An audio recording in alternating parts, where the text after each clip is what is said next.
भारत की तरफ से एक हाल ही में बड़ा खुलासा हुआ है। ऑपरेशन सिंदूर को लेकर ये वही ऑपरेशन था जो पहलगांव में हुए आतंकी हमलों के बाद शुरू किया गया था।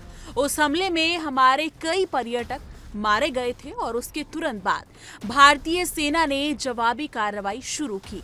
इस अभियान का नेतृत्व महानिर्देशक लेफ्टिनेंट जनरल राजीव घई ने किया। उन्होंने संयुक्त राष्ट्र के एक सैन्य सम्मेलन में बताया कि मई के महीने में यह अभियान कुछ दिनों तक बेहद तनावपूर्ण रहा। सीमाओं पर गोलीबारी, सामरिक टुकड़ियों की हलचल और नौसेना की तैनाती तक सब कुछ इस ऑपरेशन के तहत हुआ। जनरल घई ने बताया कि इस अभियान के दौरान भारत ने पाकिस्तान को स्पष्ट संदेश दिया, अब आतंकवाद को युद्ध की तरह माना जाएगा और उसका जवाब भी उसी स्तर पर दिया जाएगा। उन्होंने कहा कि ऑपरेशन के दौरान भारतीय नौसेना को अरब सागर में पूरी तैयारी के साथ तैनात किया गया था। यानी अगर पाकिस्तान की तरफ से जरा भी लापरवाही या उकसाने वाली कार्रवाई होती तो समुद्र से लेकर जमीन तक हर दिशा से जवाब दिया जाता। ये बात यहीं ही खत्म नहीं हुई। घई ने खुलासा किया कि इस ऑपरेशन के दौरान पाकिस्तानी सुरक्षा बलों को भारी नुकसान उठाना पड़ा। उन्होंने संयुक्त राष्ट्र मंच पर कहा कि सैकड़ों पाकिस्तानी सैनिक मारे गए और कई चौकियां तबाह हुई। हालांकि इस पर पाकिस्तान की तरफ से कोई आधिकारिक पुष्टि नहीं की गई, लेकिन ये बयान अपने आप में भारत की ताकत और तत्परता को दिखाने वाला था। उन्होंने कहा कि अगर डीजीएमओ स्तर पर बातचीत ना होती तो संघर्ष विराम मुश्किल था और हालात और बिगड़ सकते थे।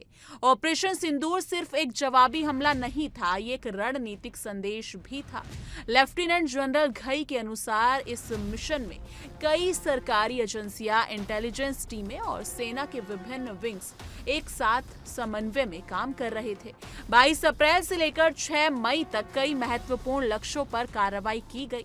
हर लक्ष्य का चयन पहले से तय मानकों और इंटेलिजेंस रिपोर्ट्स के आधार पर हुआ। साथ ही सूचना युद्ध और मनोवैज्ञानिक अभियानों को भी साथ में चलाया गया ताकि विरोध की कमांड और नियंत्रण व्यवस्था को तोड़ा जा सके। यही नहीं, इस पूरे ऑपरेशन ने यह भी दिखा दिया कि भारत की सुरक्षा नीति में अब एक बड़ा बदलाव आ चुका है। अब कोई भी आतंकवादी हमला सिर्फ जवाबी बयान तक सीमित नहीं रहेगा, बल्कि उसका जवाब उसकी भाषा में दिया जाएगा जिस भाषा में हमला हुआ है। प्रधानमंत्री के 3 बिंदु अब नई रणनीति का आधार बन चुके हैं।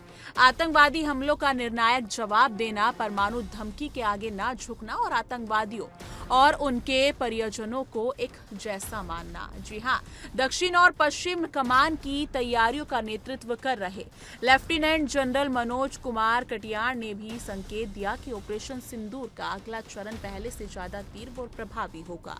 उन्होंने कहा कि पाकिस्तान पारंपरिक युद्ध में भारत का मुकाबला नहीं कर सकता, इसलिए वो आसान तरीकों और यानी कि आतंकवाद और सीमा पार हमलों से चोट पहुंचाने की कोशिश जारी रखेगा। लेकिन भारत अब इसके लिए पूरी तरह तैयार है। कटियार ने स्पष्ट कहा कि अगर भविष्य में पहलगांव जैसे किसी और आतंकी हमले की कोशिश होती है तो इस बार जवाब सिर्फ सीमा पर नहीं रुकेगा। भारत समुद्र, हवा और हर मोर्चे से कार्रवाई करने के लिए तैयार रहेगा। उन्होंने ये भी कहा कि पाकिस्तान जब तक अपनी नीति नहीं बदलेगा तब तक उसे लगातार ऐसे ही जवाब मिलते रहेंगे। भारतीय सेना, नौसेना और वायु सेना के बीच जो तालमेल ऑपरेशन सिंदूर में देखा गया, वही आने वाले समय में भी भारत की सुरक्षा नीति की रीढ़ बनने वाला है। इस पूरे घटनाक्रम को लेकर अंतर्राष्ट्रीय संदर्भ में देखा जाए तो ये साफ है कि दुनिया में शक्ति संतुलन तेजी से बदल रहा है। एक तरफ ट्रंप रूस और पुतिन को चेतावनी दे रहे हैं, वहीं दूसरी तरफ भारत जैसे देश अब किसी भी प्रकार की आक्रामकता का जवाब देने से पीछे नहीं हट रहे।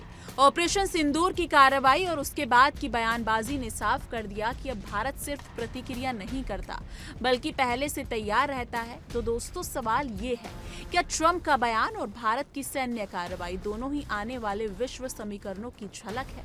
क्या अब दुनिया एक नए दौर में प्रवेश कर रही है जहां युद्ध और शक्ति दोनों ही राजनीतिक हथियार बन चुके हैं? और क्या पाकिस्तान आने वाले दिनों में अपने पुराने तरीकों से बाज आएगा या फिर उसे ऑपरेशन सिंदूर जैसे और जवाब झेलने होंगे? आपका क्या मानना है? ट्रंप की बातें सिर्फ बयानबाजी है या इसमें कुछ सच्चाई है कि उन्होंने भारत पाक संघर्ष को एक बार टाला था? और क्या भारत अब वाकई किसी भी चुनौती का सामना देखने के लिए पूरी तरह तैयार है? इस मुद्दे को लेकर आप क्या सोचते हैं? कमेंट सेक्शन में अपनी राय जरूर साझा कीजिएगा।